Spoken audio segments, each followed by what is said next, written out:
Noted. Okay. Just so we're clear who was here, who was not here. Since she did speak on a couple points. But, I mean, she did speak to a couple points on the meeting, which was good. So we'll just make sure we clarify that. Any other comments, questions on the minutes? And if there's no objection, I guess I would ask for a motion to approve both of them then. So moved. Motion by Sherman, second by Radcliffe. Roll call. Sherman? Yes. Galloway? Yes. Radcliffe? Yes. Delwinger? Abstain. So motion is going to pass 3 in favor, 0 against, 1 abstention. And we're still waiting on Councilman Olson. Item number 3, comments by the public. If there's anybody that wishes to speak in anything that is not otherwise on the agenda, can start talking when okay.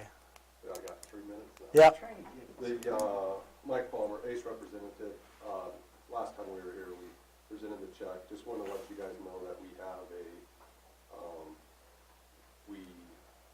project of the year. ACE has different projects of the years. We submitted the Field 4 lights as a project of the year. We would encourage citizens to get on Facebook and love, not like, love. Loves are worth 2 votes, likes are worth 1, and vote for our project. We'll get a spiffy plaque and $200 coming back to the community. So Where's this at on Facebook? on ACE Energy. So if you go on ACE Energy, click on the Sydney picture. Make sure you click on the Sydney picture and love the post, and we'll hopefully be awarded that. We're up against Alliance and some park project in our population category, as well as we are going to host the open house for ACE. Anyone that's interested, on Tuesday the 29th. It's coming, I guess, in 3 weeks, from 9 to 11. We will host an open house where people can come in and ask questions, and we'll have a little bit presentation for them if they need to get more information, and we'll try to guide them through the process. Where's that at? Center? It'll be here, right here in the council chambers. Okay. Okay. That's all I got. Thank you. Anything else anybody from the public would like to address? Seeing none, we'll go ahead and move to item number 4, consideration of ordinance number 1830, approving the revisions to the City of Sydney codified ordinances. Okay, this is an annual ordinance approving the editing and inclusion of certain ordinances that have been previously approved by council and submitted to the American Legal to update the codified ordinances of the city. Okay. That'll be our reading by title. And in discussing it with you, these are changes that were made to various accounts and stuff that have already been approved. They just need to be made part of the master schedule. And it will also be like the ordinances, like the animal ordinance, the fireworks ordinance, not just the fee schedule. Okay. So this is incorporating everything together, but all of those things have already previously been addressed by the council. That's correct. Okay. Everything you guys proved throughout the year goes to them. Right. Just so people understand it's not new and this is the first time they've heard of it. Any questions for staff on ordinance number 1830?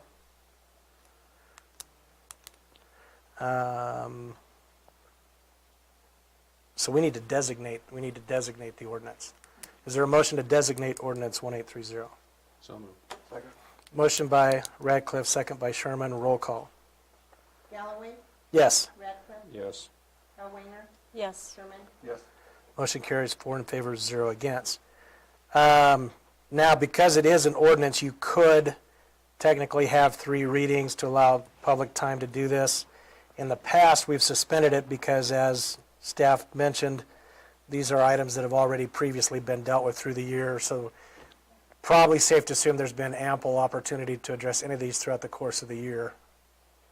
So, And to go backwards, I mean, you would have to, it wouldn't just be a matter of discussion and you could change it or not passing this. Yeah. It's already passed. right. Yeah, so it doesn't make a lot of sense in this particular one. So just to kind of explain that, wouldn't be a lot of strong reasoning to have 3 readings on it, I guess. I move we waive those 3 readings then, Roger. I'll second that. Motion by Sherman, second by Radcliffe to waive the 3 readings. Roll call. Radcliffe, Yes. Elwinger, Yes. Sherman, Yes. Galloway. Yes. Motion carries 4 in favor, 0 against. So now we've designated, we've suspended. Is there a motion to pass ordinance 1830? So moved. Motion by Radcliffe, Second? second by Sherman. Roll call.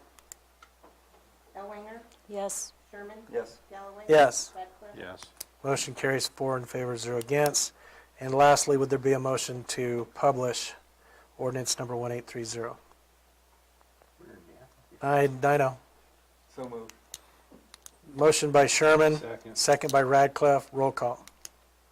Sherman, Yes. Galloway. Yes. Radcliffe. Yes. Elwinger. Yes. Motion carries 4 in favor, 0 against. What? Don't we have to read it, and once it's passed? Yes, by number. Yeah, Yes, by number. You're right. You're correct. Here I was thinking I did it all right. you were real close. I was so close. Ask the clerk to read it by number since it passed. Ordinance number 1830. There it is. Okay.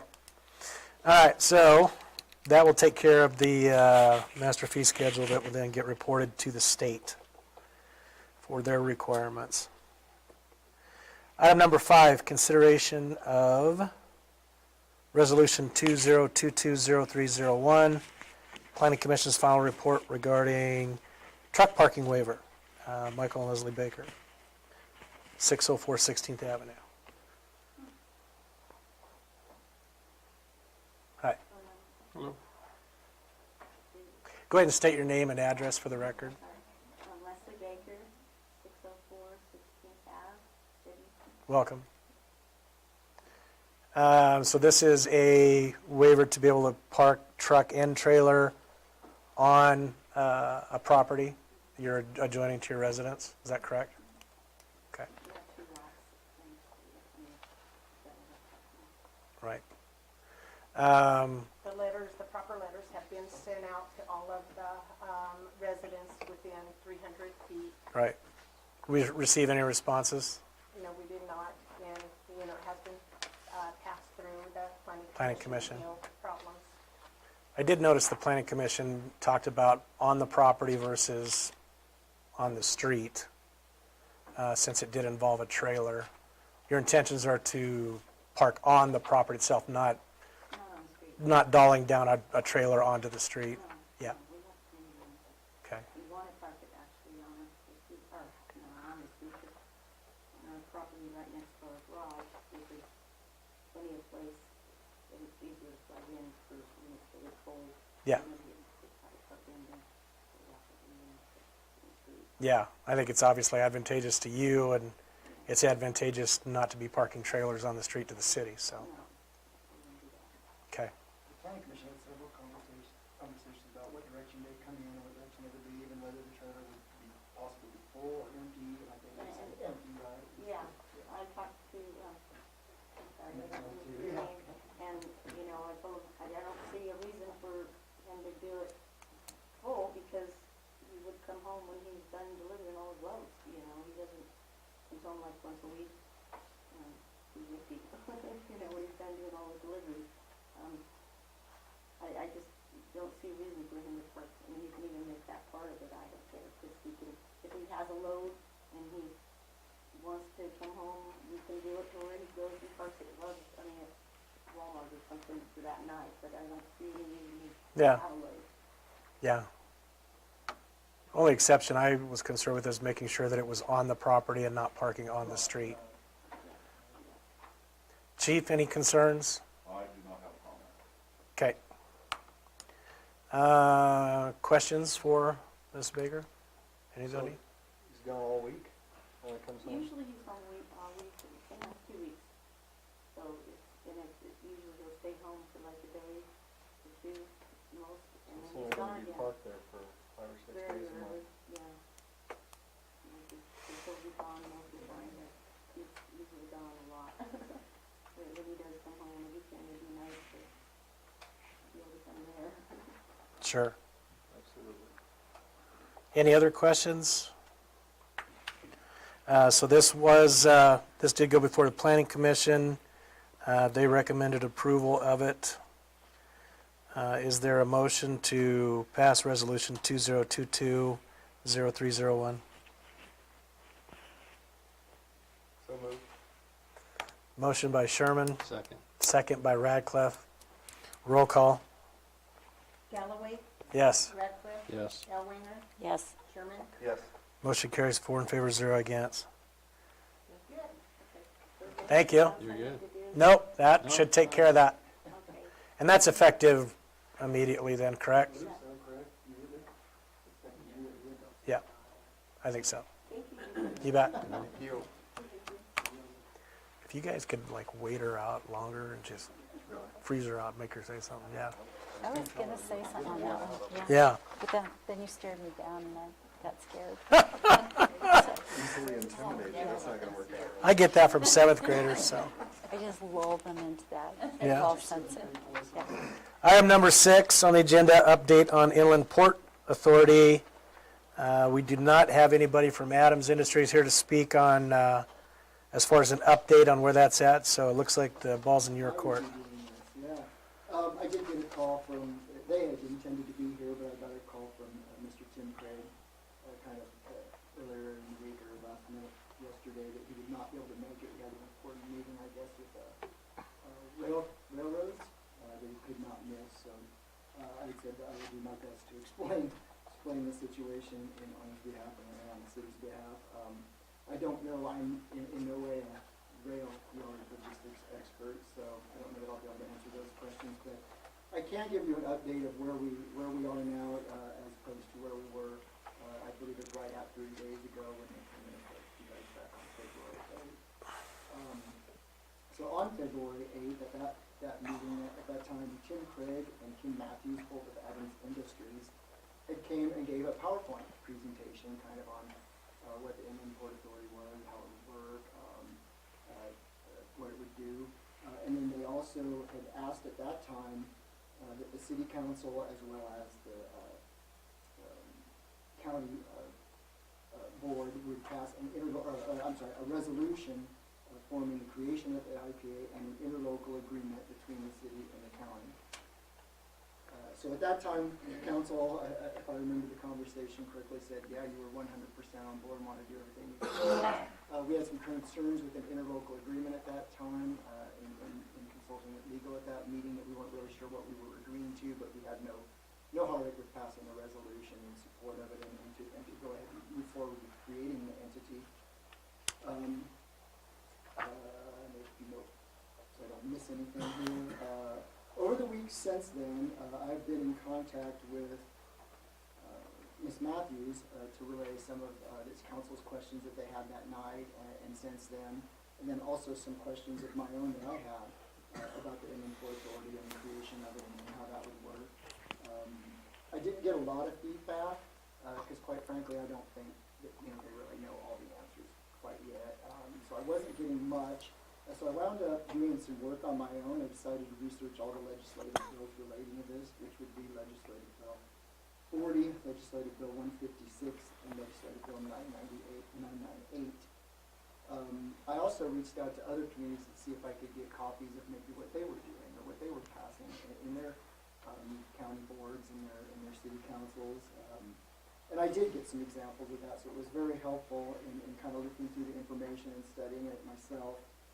So after I did that, per the council's wishes at the February 8th meeting, I began to draft a resolution. I did not work on any kind of interlocal agreement, but I did begin drafting a resolution to bring to you tonight, and I originally had on the agenda tonight, where the council would propose to create an Inland Port Authority board.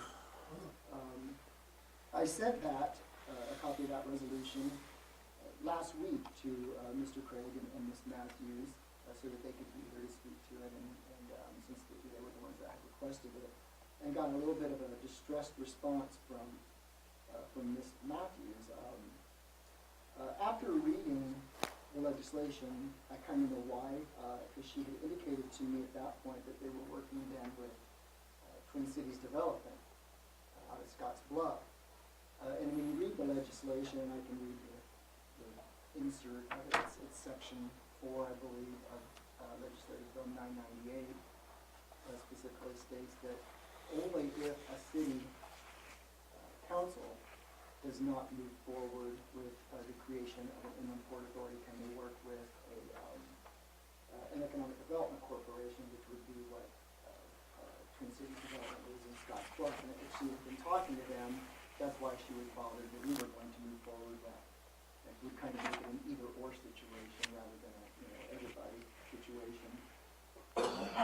After that, I had, after hearing from Adam's representatives that they were discussing options for the Twin Cities development, I did reach out to Twin Cities and discovered that their meeting is 2 nights from tonight, is on Thursday night, and they did have a similar resolution on their meeting packet, doing the same thing that we were planning on doing. So with that conflict, we reached out to representatives,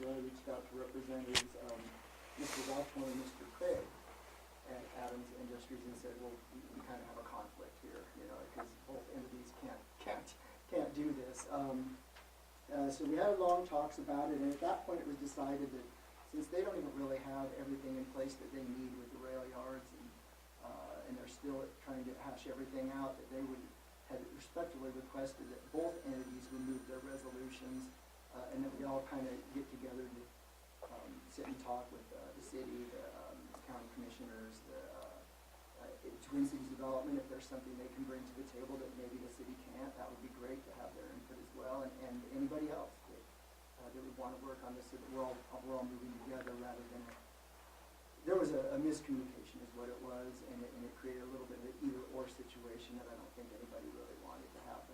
So, with that said, Tim did send an email. He couldn't be here, but he did send me a statement. Oops, I don't keep all my notes here. I have it down. Okay. Adams Industries appreciates the history and support we have received from the City of Sydney, City Council, Cheyenne County, and its commissioners, and all other local entities. We are working diligently to determine the best possible strategy to make this a successful project for City and Cheyenne County. We want to share as much information as possible, however we are still in the conceptual phase and don't want to move too fast and end up missing out on something that would reduce the overall value of this project. We respectfully request that the City Council table any resolutions, which we don't have one for you tonight because we did that before the meeting, until we were able to come back to you with a more accurate information. So,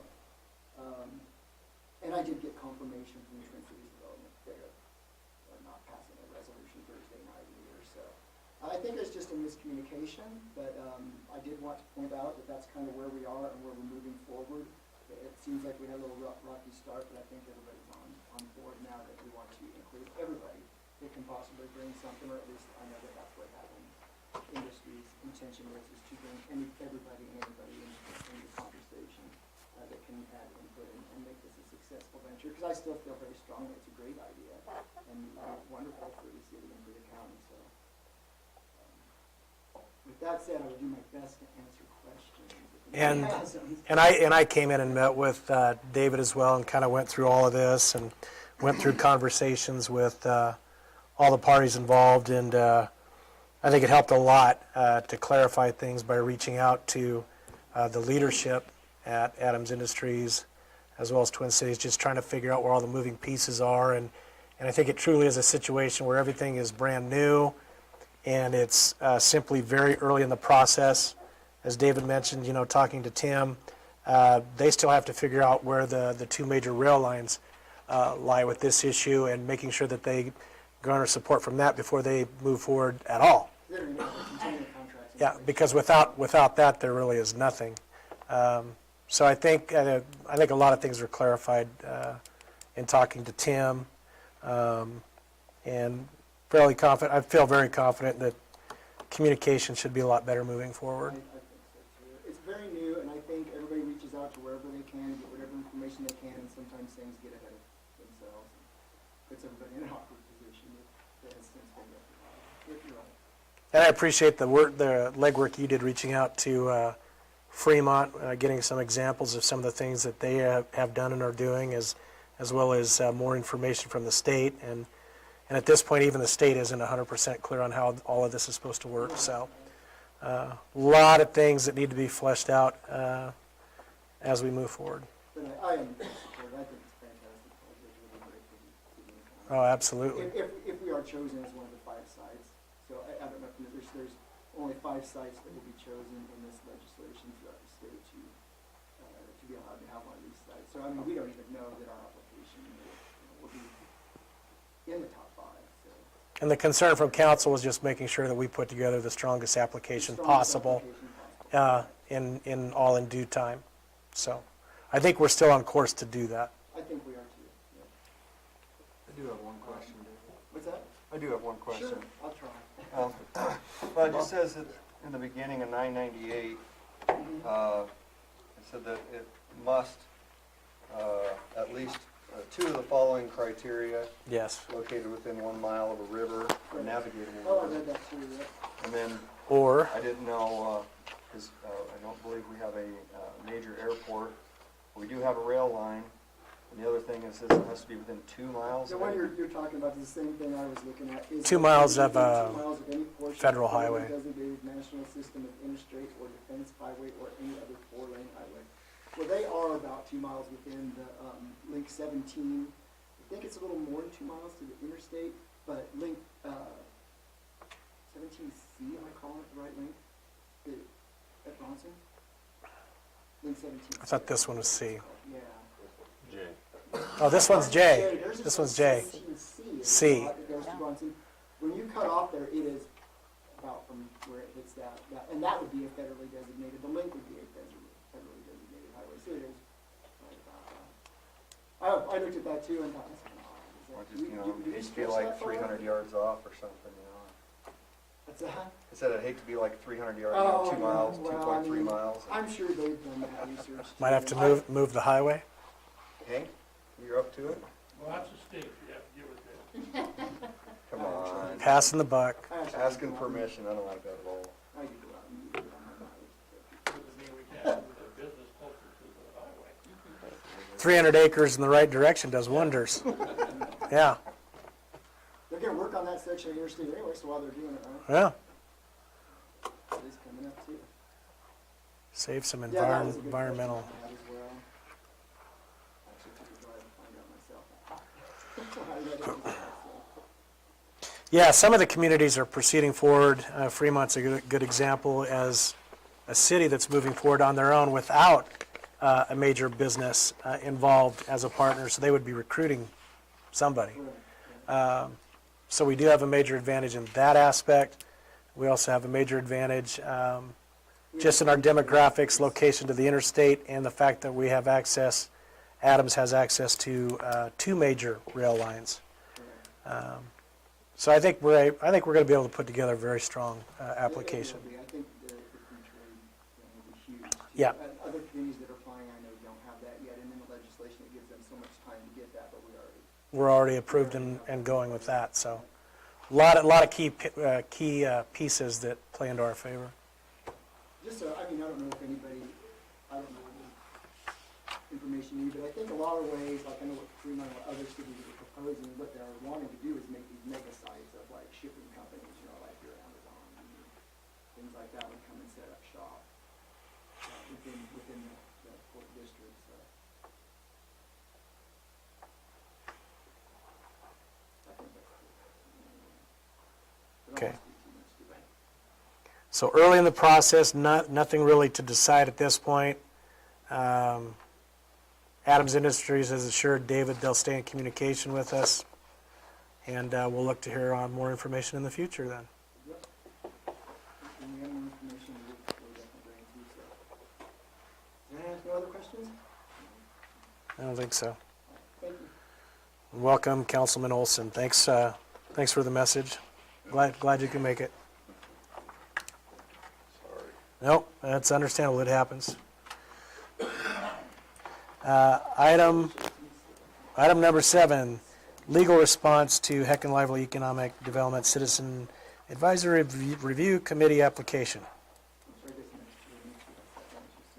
next year, we did review the policies on that, and I included those in the memo.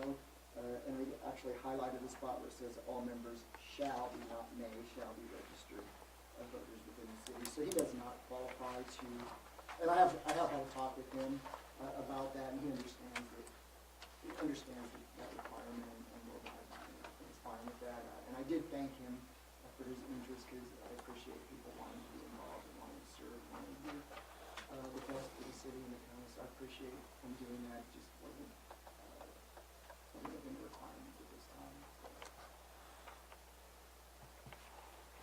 Okay, any questions for David on that? So you still have an opening there then? We do. That's the very next item. Well, let's go ahead and move on then to item number 8, consideration of the Economic Development Citizens Advisory Review Committee appointment. Hard one, isn't it? This one is asking the council to approve the appointment of Mark Mazur to the Economic Development Advisory Committee. He also filled out an application, which I thought was very strong, and brings a lot of experience. He's worked with different boards, and I think he'd be a strong member of this. And by the way, to answer your question, Bob, this would only fill one. We have 2 vacancies because Kathy Arterburn and Carol Porter both had stepped down. So this would fill one of those spots, but we do still have another one if anybody. And technically, we had more openings than that prior to that anyway. You're supposed to have between 5 and 9 members. We were sitting at 8, but when those 2, when Kathy and Carol both stepped down, that put us down to 6, which is getting dangerously close to the minimum. So we do have another one now. This will help, and then if we get another one, that will get us back to where we were. But I do need the council to either yea or nay for appointing Mark Mazur to the Economic Development Citizens Advisory Committee. And Mark is here tonight if anybody'd like to ask him questions. No? Unless there's any questions, so I'm happy to be part of it. Dirt, can we get on this guy? Well, the application said something about working for a fly-by-night outdoor retailer. I don't know. You're smart enough to get on the In the past. Looks like you're making Smart the enough to move on. right decision. Well, I can say from personal experience, having worked with Mark on the Chamber's Economic Development Committee, that he was a very strong, vocal person on that and provided good leadership to that committee. So I think he would be a good addition to this one. Need a motion? I need a motion. I will make a motion to approve Mark. I will second. Hey, motion by You Radcliffe, gotta be faster, huh? second by Ellwanger. Roll call. Radcliffe, Yes. Olson, Yes. Elwanger, Yes. Sherman, Yes. Galloway. Yes. Motion carries 5 in favor, 0 against. So welcome, Mark. Appreciate you stepping forward to take part in that. Look forward to it. Okay, item number 9, consideration of approval of funds for the Sydney Lighting Committee. And I think we have John Phillips here to speak to that tonight. I lost by the short straw. So, Tails never fails. John Phillips, 2212 Road 109, Sydney, Nebraska. Just a little history prior to this, approached council once before, we got lights, each business paid so much to replace. And specifically, we're talking about the lights that go along the rooftop of the businesses. Right. We actually got funds from each business that replaced the ones that were visibly bad. Unfortunately, the time they were doing that is when they were doing the underground conversion, so we were not able to turn those strings on. So we just had to wing it. So, and we kind of ended up with the situation we have now where we have lights out, different colored lights. I mean, it's still pleasant, but I think it makes the city look a little, just not professional, the way it should be. I think it is a great thing. I have a lot of people talk about how great it is to have that. I do think that if we proceed forward with this, that we need to figure out a better way to turn them on. The situation in those boxes right now is a manual timer, which is at best barely works. So maybe that's something if we addressed it with the mic, so. any expertise, advice would be welcome. Yes. Yeah. Before this committee was a committee of one, me. And I'm old, Even before you realized the committee. right, even before. So, I'm old, and I'm not crawling on those buildings, no matter what. What we're asking for is a purchase of 7,000 bulbs at 79 cents each, which we got a bid from Finney's. That was the cheapest bid we got on those light bulbs anywhere, including Amazon, which, when we reached out to Amazon, they were gonna have trouble providing that many bulbs the same. Because you have cool white and bright white, and that's why you kinda have the situation down here right now, where you have different colored bulbs. So that was $55.30, and then supplies needed to make repairs as we start getting on those buildings and figuring out what we got. You know, there's just a lot of unknowns. I know the string by the bank, Platte Valley Bank, that string, we had those terrific winds. We lost one of those circuits, and I believe there's 2 circuits in each of those boxes, I believe. They all vary. They're all Right, different. right. So, there'll just be some of that. Now, I have, at the theater, I have about 300 bulbs sitting around from the last time. And I also have the sockets, which the sockets are kind of a key thing. I probably have a couple hundred sockets, because when those sockets go bad, you just have to replace them, because no matter how much you try to put a bulb in, they won't work. So that was $1,470. I do have $113 left in the bank from the last time we had this project. It was specific for this. We opened a specific account for this. All the funds ran through there, and the people to replace the bulbs were paid out of that. So there is that money sitting there to be used for this project. The great news is we got a pretty good sized committee that's looking into wanting to do this, which will be helpful. We are asking the city to maybe help us with the bucket truck to get to some of those spots, because they're impossible to get to. You cannot get to them anyway without them, because they're up on those ledges. It's impossible. You cannot get to them with a ladder. So, And that's historically something we've done in the past. yeah, when Gary was here, he was. I mean, we would assist on the verticals. Right. Hard to reach spots. Because there's about 4 situations in town that are impossible to get to off the ladder. Just impossible. I think it makes the community look good. I also propose that if we do this, we replace all the bulbs. This will replace all the bulbs with the same kind of bulb. It'll look exactly the same all over. But I think if we do this, I think that we need to look about turning them on more often for different events to highlight the community that we all know and love. I mean, that's what it's about. There was a kind of a thing a few years back where the last one out turned the lights off. It was in the paper. I think we're the town that turns the lights on to support of our community.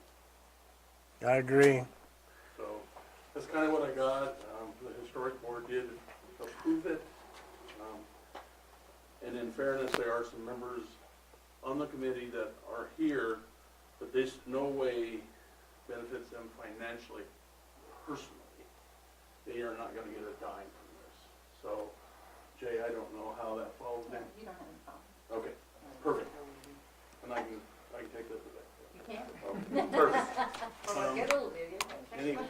Any questions? No, I agree. I think anything that we can do to highlight the community, and especially like you said, during different events, whether it's an Oktoberfest,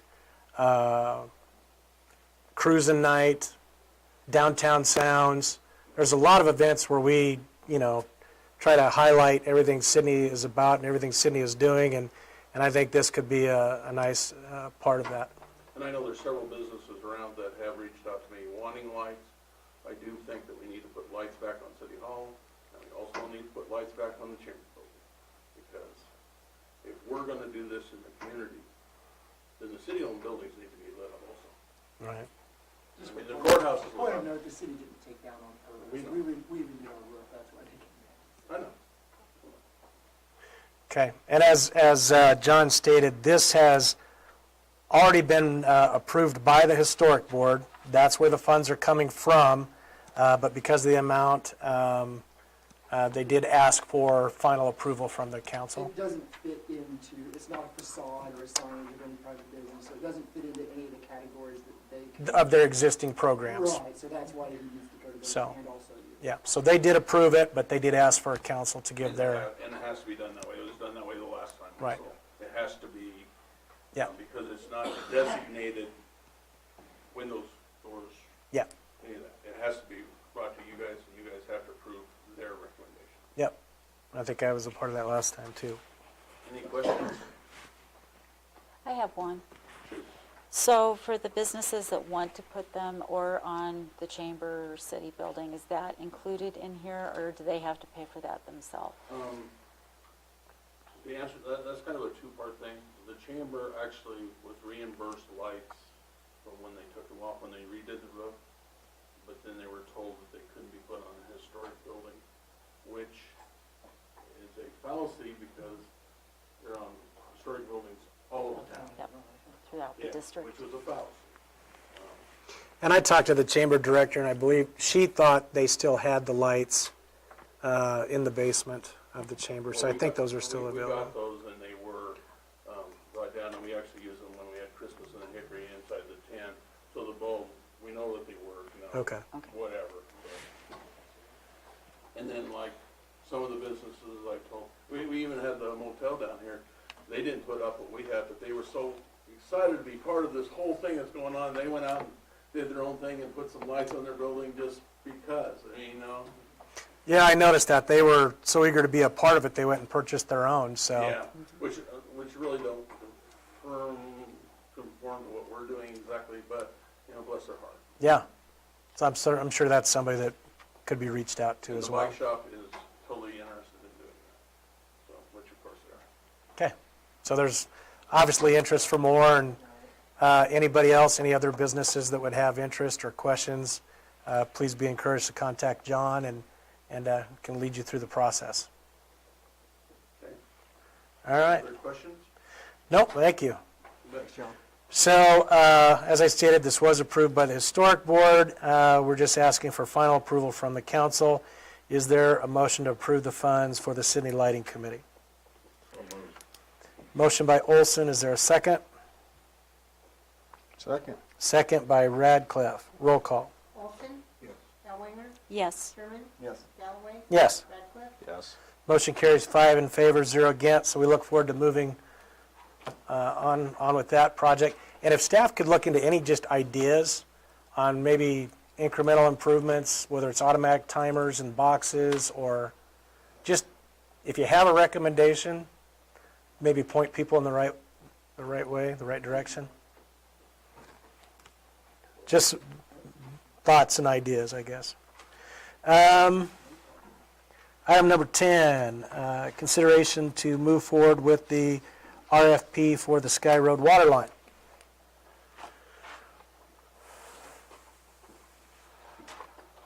Good evening, Lofton, Water and Sewer Superintendent. In your package, a memo on a secondary water line in Sky Manor.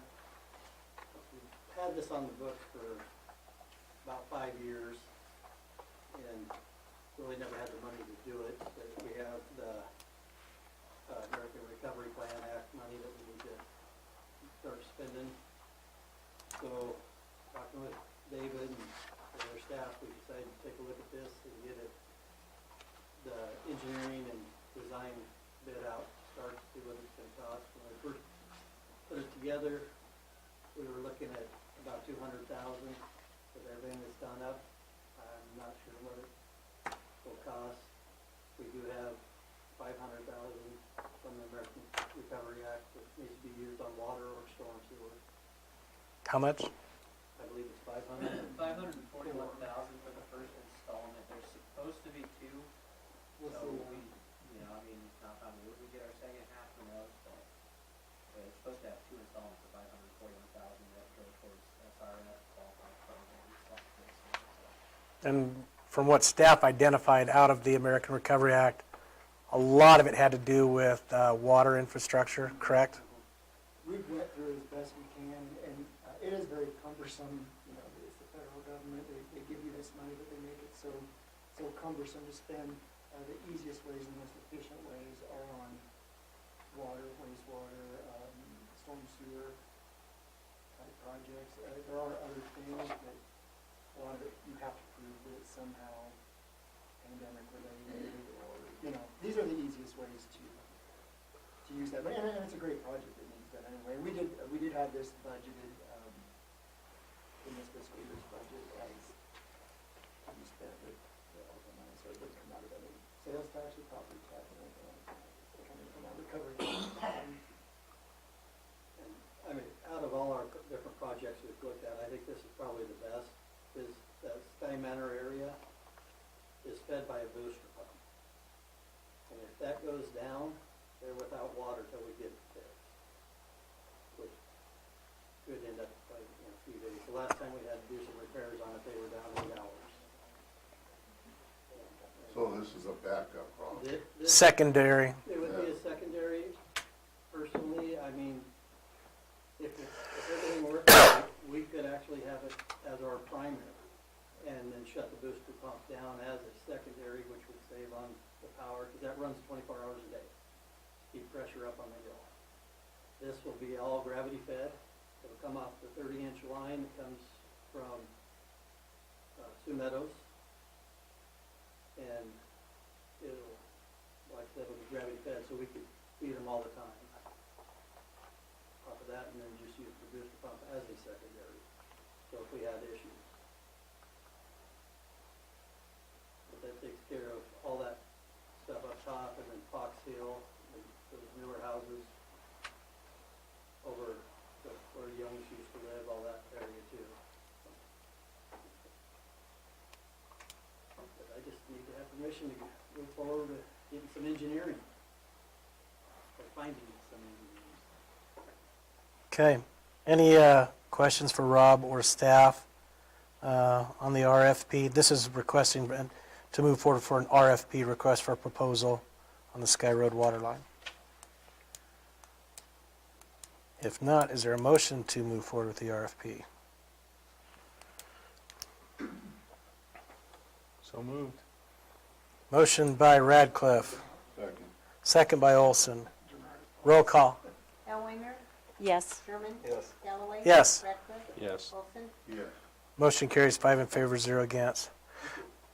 David, you mentioned that the American Recovery Act also could include things toward like storm water, storm sewer. I see where you're going with this, and I've already had talks with Lane, and also we're meeting Friday with NRD. I was hoping that in that interlocal agreement, we could use, if we ever got our second half, if we ever get it, that could be something that we could use on a project of that nature, so that we wouldn't have to bump that portion of our requested sales tax up even higher to cover, because we would have some additional funding, if that's something. But it was just a thought, and I will bring that to the council for more information. Well, and I was even curious, we've done a lot to improve the storm sewer water throughout town with connecting 10th Street, and then just this last year, now we connected 13th Street. Ultimately, obviously, we would like to get all the way across town. You know, as an example, 19th Street, where the high school's at, oftentimes is underwater, just because of the current design of the drain system there. I think that would probably. But I mean, I'd have to. yeah, I mean, there's obviously a lot of things to look into, but I was curious if money for this wouldn't possibly work on connecting 13th Street to some of those others. Okay. Yeah, I'd do some research, but Yeah. I hate to say yes and then. No, I understand that. But it sounds very much like that would be something that would be. Okay. But yeah, but whether it's SPNRD or connecting more of our storm sewer system, so that way we get less water traveling on the surface from the west end of town to the east end of town, I think that would be worth looking into at least. Tearing up curbs and lawns. Yeah, all the stuff people like. But If we can keep things from floating down the street, that would be great. Okay, we'll look into that. Item number 11, consideration of bids for crack sealing. Save the best for last. All right.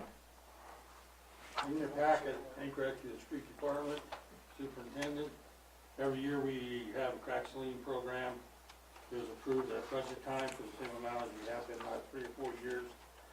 We sent out, advertised for bids, and we advertised it in the paper, Sun Telegraph, and the KSIU radio, and our website, the city. We also did it on Facebook, and we received 2 proposals. I did get one other call from somebody, but he thought we were sitting in Montana, so he didn't want to come down that far. Not that far. So we did get 2 proposals. In your package, you'll see that one came in at 27 cents, and the other bid we received was 40 cents. Both these companies are reputable. Both of them have done business with us in the past. In fact, both of these companies have probably done it more than any of the other companies we've ever had. I don't have a problem with either one of them. Last 3 or 4 years, there's been this Heinz Construction with a 27-cent bid, and my recommendation is that we take that bid. Their work is excellent. We have no problems with them. I think we got favorable bids, and because I think we'd asked for them now, you wouldn't do that cheap, with the price of gasoline and oil and everything going up. The other good thing is I got the crack sealant material already ordered. We furnished that so we can control what goes in there. And we hit that favorably too. It was up 10 cents a pound more than last year, but those bids were only good until the 28th. Can you imagine what they probably are now? Because up to 28th, those bids are no good. We got them already bought, we got the product delivered, so we're good there. So how many For years, once, we looked out in time. how many years has it been around that 27 cents? Pardon me? How many years has it He's been? been close to 27, 29 last 4 We're or a 5 penny off years. from last year. Yeah. Nothing has stayed that way, so this is a. So this is just labor, you guys supply the, Yes. and is it, looks like it takes them a month to do this? No, they have that in there contingent for like weather, because you gotta do it in the spring, you don't do it in the summer, because the cracks are all sealed. And, so they're open up when it's cold, so it usually takes them anywhere from, 10 to 14 days to get it done. They come in there and they work them, this particular company last few years have come up, about as soon as the sun's up, they're working, as soon as they can legally at 7. They work into the evenings and they work weekends to get her done and get it out of here. I know you come up with the plan of areas to hit and rotate through and all of that. Do we have a set amount of work and that's what we spend, or do we just go until we've used up the 75? We go till we use up to 75. So we're trying to cover as much as we can cover with that allotted money. Yeah. Okay. And since we've gotten more aggressive with this, just so you know, our batch and material costs have gone way down. We don't, since we got aggressive with our chip sealing, our crack sealing, we still patch, you still get your potholes, and the streets are still old, but we really got aggressive, and they're being held by Band-Aids, don't get me wrong, but they're staying pretty well glued for now. One day they'll just, Yeah. all go to hell at once, but it's been helping us a lot. Let's hope that's a ways away. No, I think the overall status of the street since we improved or increased the amount of crack sealing and chip sealing we're doing has made a dramatic difference. Really has. I had one resident who always calls and complains, he used to all the paper all the time, he asked me, I don't know what you're doing in the streets, but they look a lot better than they used to. So, I'm not gonna mention any names, but that was a good compliment coming from the guy that's always doing the office. Yeah. Yeah, there's obviously a lot we could put on our wish list if we had the resources, but that's something for the city manager to figure out. Yeah. And just so you know, like, when this is published in the paper, all companies, there's lots of contractors and companies, they go to a clip service. That clip service goes for all papers, all over everywhere. And they clip those things out and they'll send it to these companies here, if you're interested. Here's this, here's this. That's how they find out about it, huh? Yep. Okay. I saw the guy he never told me where he's from, he was kinda interested in that, and so he asked me about a couple of things. I go, whoa, this isn't Sydney, Montana. Oh, it ain't. No, this is Sydney, Nebraska. Oh, I can't come clear down there. So, I mean, people do get the question. Sure. They do read them, so. Right. Okay, any other questions for Hank or staff? If not, is there a motion to approve with the recommendation of the bid for 27 cents? So moved. I was breaking. You're on a streak. I'm out of breath. I know. Second. Motion by Radcliffe, second by Sherman. Roll call. Sherman? Yes. Galloway? Yes. Radcliffe? Yes. Olson? Yes. Elwinger? Yes. Motion carries 5 in favor, 0 against. So thanks, Hank. You were building up your. Yeah. And appreciate all the work that you guys and your department does going into that. Thank you. Item number 12, claims for February 2022, reviewed by Mr. Burke Radcliffe this month. I reviewed them, didn't see anything out of the ordinary. It's good enough for me. I move we approve them. Motion by Sherman. Is there a second? Second. Second by Olson. Roll call. Galloway? Yes. Radcliffe? Yes. Olson? Yes. Elwinger? Yes. Sherman? Yes. Motion carries 5 in favor, 0 against. Item number 13, city manager's report. I do have a few things. First of all, some of you might know this, but for others, we do have a new marshal in town, and he does not work for the police department. So with that, I'd like to introduce our new city chief building inspector, Marshall Hall. Do you want to come up and tell them a little bit about yourself? Oh, sure, Brian. Put you on the spot. Get ready for the Inquisition. Council members, my name is Marshall Hall. I come to you via Aurora, Colorado. I've worked with Broomfield County, Arapahoe County, and Castle City, or Town of Castle. And I'm pleased to be here. Outstanding. Well, welcome. We're glad to have you here, part of the community. Thank you, sir. Appreciate it. Also with that, so we did have a meeting earlier today with some representatives from ALA that I thought went very well. They kind of went over their plan and what they want to do and how they'll work with the city and then how we'll work with them. It seemed to me like they were really impressed with the way we do business. And I was frankly really impressed with the way they do business. They said that went really well. I thought that went really well. They're very easy to work with and we're trying to make it that we're very easy to work with as well. So we're very excited about that project. It will be starting, it sounds like somewhere around April 4th. So look for them to be around. They'll probably start on the north side because it's easier to do where the poles are still first, but it sounds like they have another crew that will also start in a different area boring at the same time. So they will be able to hit 2 areas at once, at least in the beginning. And obviously, they don't know for sure how long things will take. What's their best guess? They said between 60 and 90 days per pond, is that what they call it? And they have the city divided into what look like 5 of them, so. So they do their own boring? They don't just use our conduit that you've done already, or? So they will To use, cooperate. when we bought our own boring machine, we Yeah. started installing spare conduits. They will rent them from us, but we obviously did a lot prior to Okay. So there's, buying a boring depends on- machine that we don't have spares in, so they'll have a crew in doing that. So a And little, moving forward, we're working on a joint trench agreement, joint board agreement that they'll pay us a flat fee to to do, do their work. And they're also willing to cooperate with us, like if a resident calls up and says, we want service, and it's in an area where we haven't taken it to the house yet, they'll do it at the same time. That way that person will get their launch one up twice, once for their hour and once for the city. okay. Very cooperative, they're very cooperative. Well, glad to hear they're Where are they out of?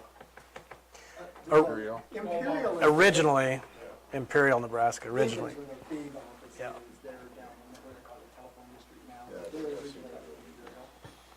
Yeah, originally started as a small group of landowners in Imperial, Nebraska who were frustrated with their service, and they started a company.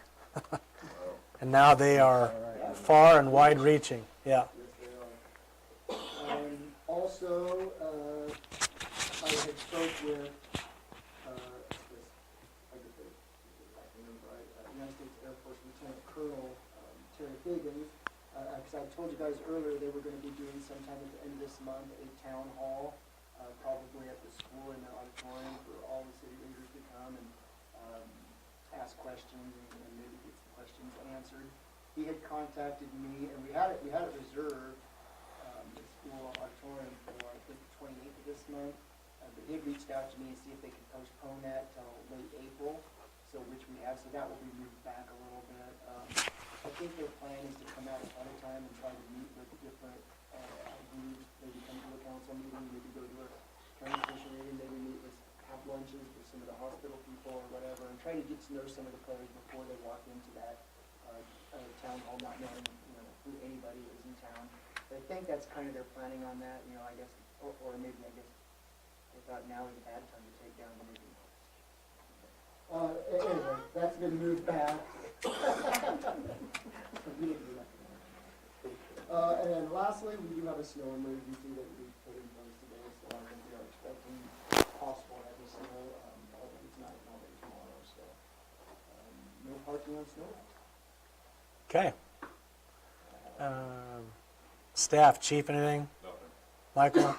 I probably should have mentioned earlier too that the ACE, community cleanup, ACE does give a donation to a community cleanup organization. So if there's anybody that you know of that wants to go clean up town for a small donation, let me know and we'll get that set up.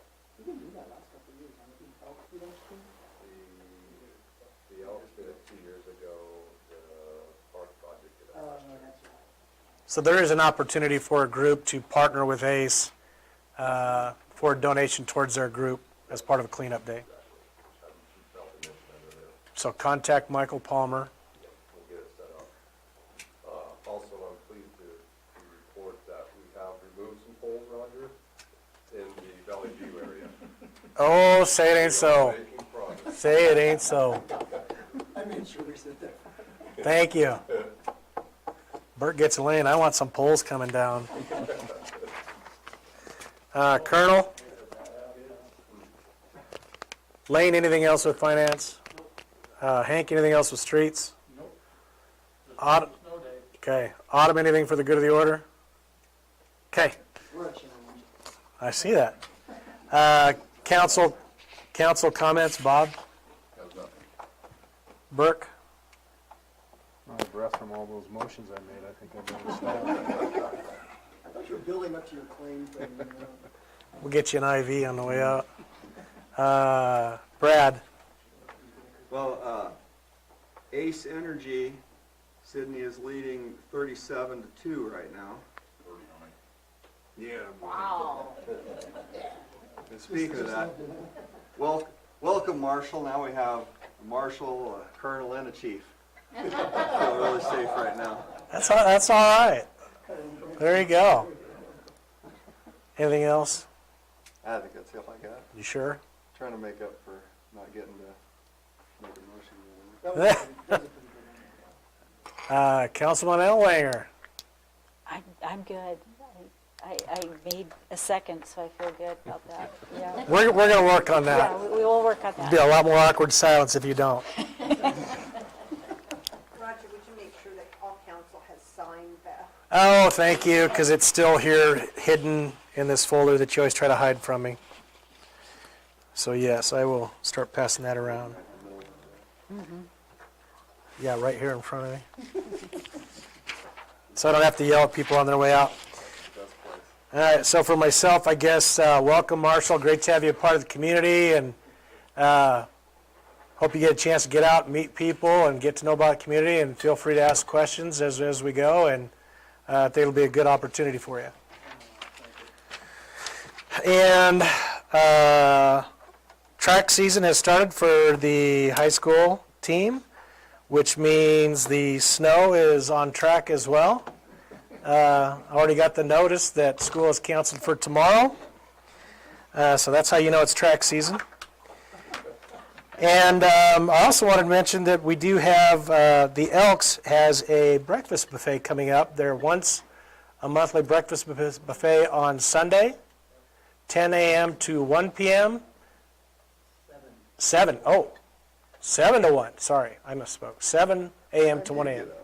I ain't getting up that early. Well, I do during the week, not on Sundays. And I just wanted to point out that all proceeds from that are going towards the renovation of the historic city auditorium, which is a current project they're working on, and I've had a chance to go to it. They do a great job with that. Bacon is outstanding. So keep in mind that that is something that's available to the public once a month here, and a great opportunity to support the building renovation fund. And with that, we will adjourn at 7:17.